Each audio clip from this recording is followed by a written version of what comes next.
सोमवार को महादेव की पूजा कर ली, मंगलवार को हनुमान जी को मना लिया, बुधवार को गणेश जी की पूजा कर ली, बृहस्पतिवार को किसी की, शुक्रवार को किसी की, शनिवार को फिर हनुमान जी आ गए, रविवार को किसी की। अब हम जब पूजा पाठ इस तरह से करते हैं वो ठीक तो है, वैसे ठीक नहीं है, लेकिन जब आप अपने घर के मंदिर में भगवान को स्थापित करते हैं तब तो यह गलती नहीं कर रहे हैं। जी हाँ, मैं बात कर रहा हूँ वास्तु के अनुसार या इन जनरल भी स्पिरिचुअलिटी के अनुसार हमारे घर में किन किन के भगवान की फ़ोटो होनी चाहिए, किन किन भगवान की मूर्ति होनी चाहिए। आपके मंदिर में कहीं ऐसे बहुत सारे देवी देवताओं की भरमार तो नहीं है। आप वैष्णो देवी गए, वहाँ से आपने माता रानी की फ़ोटो ले ली, अपने मंदिर की दीवार पर लगा ली। आप तिरुपति बालाजी गए, वहाँ पर से आपने बालाजी की फ़ोटो कोई अच्छी समझ में आई, लाइटिंग वाली, 3D वाली, डिजिटल वाली, उसको ली, अपने मंदिर में लगा दी। आप रणथंभौर गए, वहाँ पर आपने गणेश जी की कोई अच्छी पिक देखी, फ़ोटो देखी, उसका फ्रेम बनाया, घर में लगा लिए। देखिए, किसी धार्मिक स्थान पर जाना अपराध नहीं है, वहाँ से फ़ोटो लाना अपराध नहीं है, लेकिन मंदिर में हम अपने मंदिर में कितने भगवानों को रखते हैं यह बहुत ज़रूरी है।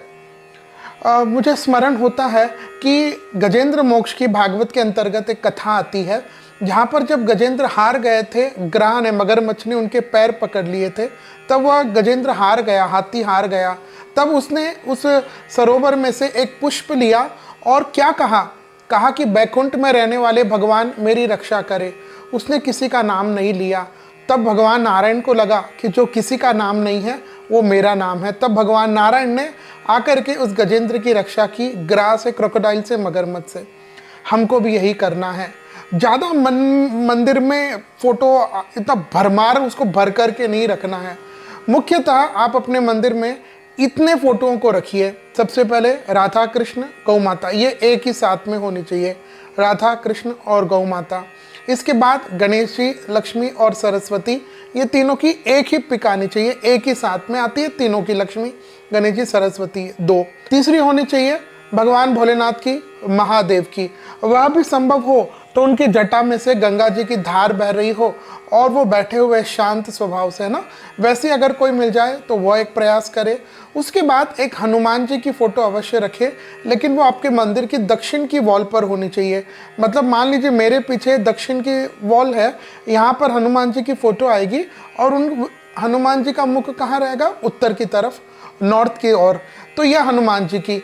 इसके अलावा ये चार तो प्रमुख रखना है। इसके अलावा एक और आप रख सकते हैं जिनमें देवी देवता में आपकी आस्था है, चाहे खाटू श्याम जी हो, तिरुपति बालाजी हो, कोई भी एक ही आप रख सकते हैं। और एक अंतिम है भगवती देवी की, देवी माँ के किसी भी स्वरूप, 16 शक्तिपीठ है या कोई भी एक देवी के स्वरूप की फ़ोटो आप रख सकते हैं। इसके अलावा एक जिन भी भगवान को आप मानते हैं, जिनमें भी आपका विश्वास है, जिनसे भी आपकी कनेक्टिविटी होती है, बाबा श्याम है, तिरुपति बालाजी है या मेहंदीपुर बालाजी, जिनमें भी आपकी एक, बस ये 5 के अलावा अपने पूरे मंदिर को खाली रखे, मंदिर को इसे भर ना दे।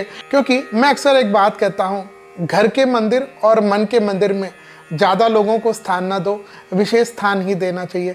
जैसे हमारे हृदय में केवल दो लोग रह सकते हैं, या तो एक तो बिहारी जी रहेंगे, भगवान रहेंगे, और संसार में जिससे हम प्रेम करते हैं। उसी तरह मंदिर में ज़्यादा भरे नहीं।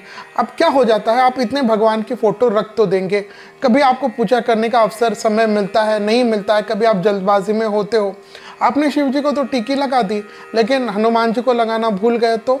और उसके अलावा शास्त्र यह भी कहता है कि विश्वास, समर्पण एक से ही होना चाहिए। जैसे श्रीमद् भागवत में आता है, गोपियों का सर्वस्व श्री कृष्ण ही था।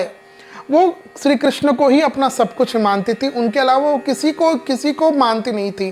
तो हमारा विश्वास, हमारा भरोसा किसी एक ही देवी देवता पर होना ज़रूरी है। उसके अलावा इन देवताओं का मिनिमल ये ज़रूरी है, इनको आप अपने घर के मंदिर में अवश्य स्थान दीजिएगा।